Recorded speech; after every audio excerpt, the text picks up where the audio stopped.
I was watching a show, Life Below Zero. They have 5 people out in Alaska and they're all trying to stay alive. I just thought of a reality show about the floor and about trading. It was more about trading than anything else. I thought about my family. And I go, God, I think we have a cool story to tell. The Sullivans. Started thinking about all the stories, and not just the stories on the floor, but off the floor. What is the movie about? The first script I wrote was called The Floor.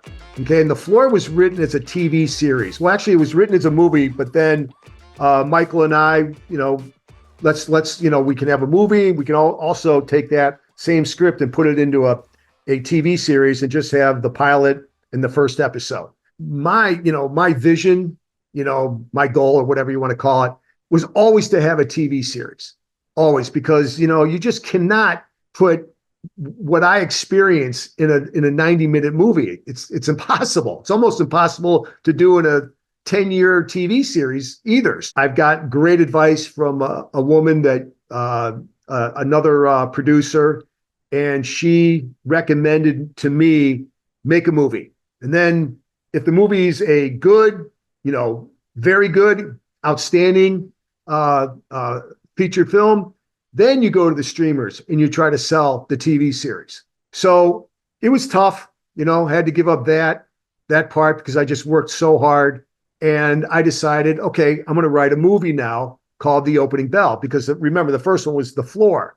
Fictional characters with real stories. Basically, it's about a Irish family like myself, because it's called they're the Farrells, and they adopt a black girl in the early 60s. Again, remember, fictional characters. This is not a real story. And she becomes obviously extremely close with mom and dad. In the meantime, my father is going from Chicago to Philadelphia. As Mickey grows older, in the script, there's trading scenes, that I have on the Philadelphia Stock Exchange. As I told Michael countless times, I just want the trading scenes to be as authentic as possible. That is the ultimate goal. So then Mickey comes back from college, and she has no interest in going on the floor. And she visits the floor from one of her brothers, and then she falls in love with the floor. And I have more trading scenes in there, and she blossoms. And myself and my 2 brothers, again, fictional characters, are in these trading scenes and are in the storyline. And then after Philadelphia, they decide to go to Chicago, and Mickey, and again, it's not really hard to explain, but I do a fast forward where now she's in her late 30s, early 40s, and she's working on the CBOE. My other brother's on the CBOT, and she decides to make this major move off the floor and create a hedge fund. And again, a lot of tension in the family doing that. And again, I don't want to give the ending away. So she starts a hedge fund while there's still the trading going on the floor and all the craziness on the floor. Mickey is I have 2 favorite characters. She's one of them. And it's a very heartwarming story, but also a story that tells the real life of being on the floor. I always compare it to Yellowstone. So Yellowstone is one of my favorite series. Yellowstone is, again, it's not about the mountains. It's not about lassoing or the cows or the horses and all the cowboys. It's about one thing and one thing only. And that's the ranch. So you have the ranch, and then everything blossoms from the ranch. That's where all the storylines go from. So I compare what I'm doing. The floor is the hub. It's the seed, and then everything blossoms off the floor. And that's how I'm doing the both, again, with the movie and then with the TV series.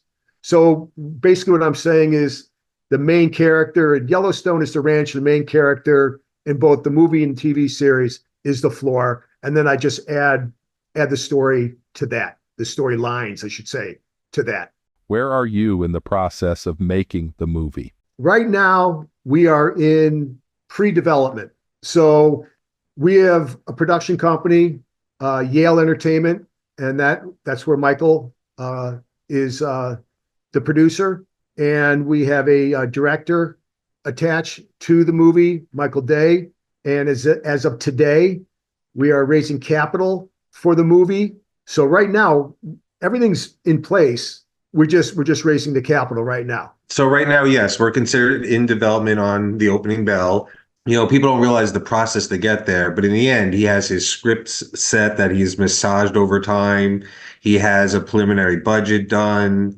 He has attachments that are important behind the scene, director, composer, line producer, a production company he's learned about, get comfortable with. And now at this point, it's the funding and then attaching talent is the steps we're at now, next. How does the talent part work for something like this? First, it's obviously not easy getting to this point, but making a film. And in this case, we have this network of talent and people we work with. So once you have a script you could be proud of, which we are, I'm beyond excited for this opening bell. I mean, it hasn't been tapped into yet. No one's dove into this way. You see the excitement when Danny introduces to me people from the world. They're just like, you see it in their eyes. They just have that look. So that helps sell. You need a story to interest people. So we have the people to put it in front of. And basically, and I don't know if this is what you were getting at, John, if it's chicken or the egg, but yes, you need to have funding to get talent. Obviously, getting talent helps you get funding. But a lot of our processes, we can look at a talent list of who we think is appropriate. Unfortunately, we have a sales division, so they can say, hey, we know all these markets, the genre, something fresh like this and exciting that can attract all audiences. And with this talent, this is what it looks like. So yes, your budget's in the right place or not. And then you can attract lenders and investors in the right way and give them the right information and then attach this talent. And once you know you have that caliber of talent attached, then the lenders or investors know you kept your word, that's what you're doing, and then you go forward and you have a great project knowing you went into it, backing into the budget the right way. I don't know if you've heard the expression space in the entertainment world. No one's in this space right now. Zero. When it comes to the floor. Mike Day, the director, is extremely excited about this. I mean, he's just extremely excited. Yeah, and he's an up and coming director. He's working on two movies right now. He's had two or three in the last Michael, 2 years. I mean, he's our head of production. He just directed two great films with phenomenal talent. He's on location at two of our productions now, three of them actually. So yeah, he has the experience behind and in front of the camera. So he's all on board and he understands about the space that is completely empty, that's ready to be filled. And that's kind of where, again, this movie or TV series, we can get to that later. But once we get one done, we feel it is definitely going to be, like a domino effect of doing more. And that includes documentaries, reality shows. And again, when we get to it, I can tell you what's going on with the TV series. And Danny, just to interject, like Yale obviously is beyond supportive, but when you get the director like that, someone who's doing well and they loved it like he does. He gets so excited about your project, and it's unbelievable. So it is a good feeling and validation, I guess, Absolutely. of the hard work on your creative process. How does the money part work for movies? To me, it's any business you go into. It's understanding the process and approaching it the right way. I think it helps. I wasn't from the entertainment industry, so a lot of my clients, lenders, investors, I get where they're coming from. And what was important is I practiced on myself first and learned it and learned there is a difference. We're an indie feature film production company, and there's a lot of them out there. But it takes a lot to get it to a certain level, get to work with certain talent and get your films on the right platforms. What's important is what's offered.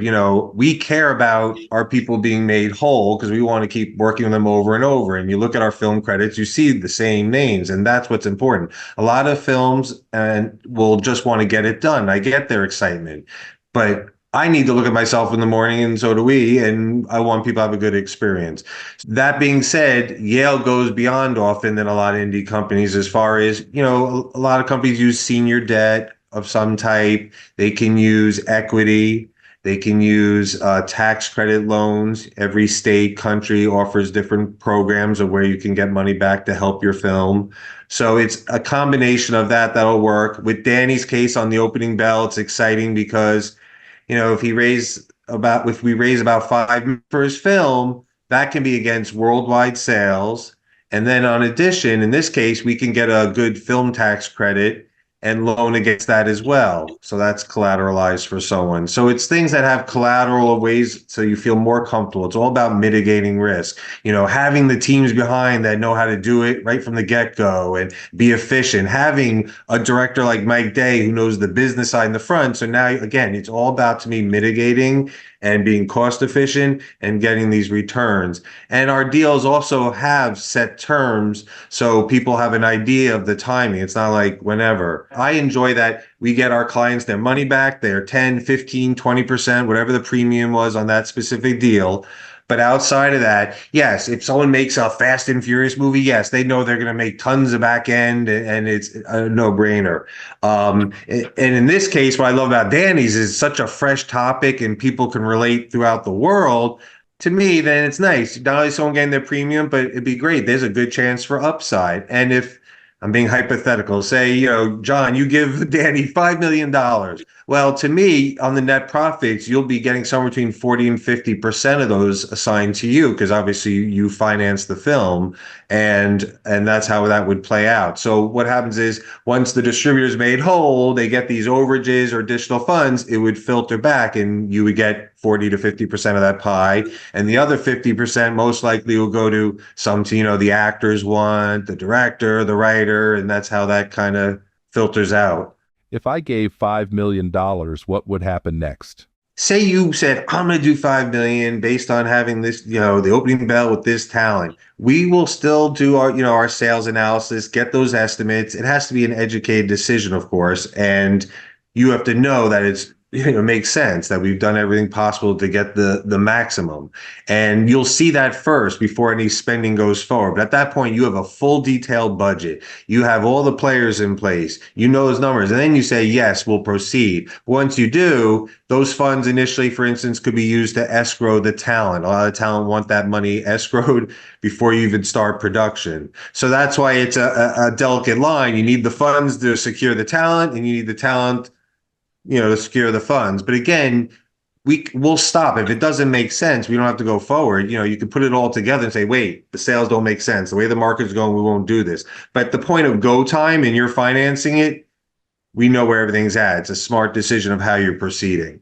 Where will you find actors that can be traders or traders that can be actors? Let's just say it's going to be filmed here, because Chicago it's the place to be. It has more traders per mile probably than Philadelphia and New York and the P Coast, but just the word of mouth. And I could say, hey, get your trading jackets, come in. You could be extras. I'm not going to put a number on it, but I'd say it's going to be more than 10. I'll tell you that much. I would again say hundreds just to first of all, just to relive, just to be around people, the same people they were around all those years.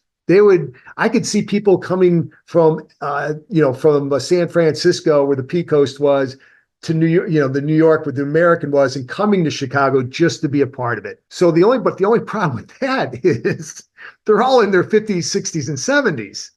So that's a huge problem.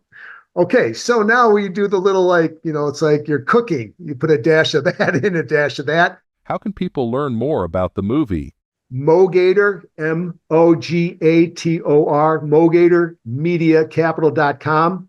I'm creating a niche in the entertainment world where the only genres for right now, doesn't mean down the road I'll be looking at different, but for right now, I'm only looking for financial genres from people from the floor, people upstairs, traders, even the kids, the millennials on down with the cryptos and Bitcoins. If they feel that they have the next Wolf of Wall Street, The Big Short, Dumb Money, I want to hear from them. In the upper right-hand corner, it says content, 5 seconds, fill out a form, set up a time to talk. But the other thing I'm looking for are people that are interested in investing in the entertainment industry, not just my my genres right now. I mean, my movie and TV series right now, but just in general in the entertainment world. And if they have any interest in that, there's in the upper right-hand corner, it says investors, another 5-second form to fill out. And believe me when I say it'll be worth your while to spend 20 minutes with me and how I can explain our business model when it comes to investing in the movie, TV, reality show, documentary world. What is the probability of raising funds? It's a tough question because a lot of people do approach with scripts, and often it is relationships and who you know to get in the door. And then, like you said, the hurdle of funding. And I think it does come down to relationships. But in this case, Danny's just such an exciting project. Every time I introduce it to him, he pulls them in. I mean, it's unbelievable. And I think that is a big factor to it. And it's who we know. I think so. I'm not going to tell people it's easy, and you have to stick to it. I mean, Danny's worked really hard for years on this, and people would be beyond thrilled to get to this point. And he really is at the precipice of just going. And I'm so excited for him because of what's gone into this and watching this whole evolution. Like, it deserves to be told. You feel the passion, like, from all of you. It's just great, and I think that will fuel it as well. But it's one thing telling people your idea and saying, okay, money. It's another to do the work, make a script the right way, get the budget. He's doing all the pieces that make it not just someone saying an idea. He's doing something about it. And that's the difference. And that's what makes a difference with getting the funding. And that's the team he's attracting. And I think that just dominoes in a positive way. People don't call you to give you money. You got to call them, obviously. And then you got to wait. So I'm in the waiting game, but as you well know, one of the gentlemen I'm talking to out in the West Coast. Again, a big wig when it on the Pacific Stock Exchange back in the day, and so I'm talking to that gentleman, and then I've got a couple other that I'm just waiting to hear back from. So again, haven't been told no, but again, it's just the waiting game. So I've got plenty of time to discuss. And what I would do if someone said, Joe Blow came in and said, "Hey man, I like this idea. Can I learn more?" Well, first thing I do is I'll get him in with Michael. We'll do a Zoom call. Then he can ask all the questions he may like. And then we take him to the possibility with the director and the principals of Yale Entertainment. So he can, again, ask all the questions he wants, and then hopefully can see what I see and what Michael sees, that this is a ground floor opportunity. And it's just, this can go in so many directions.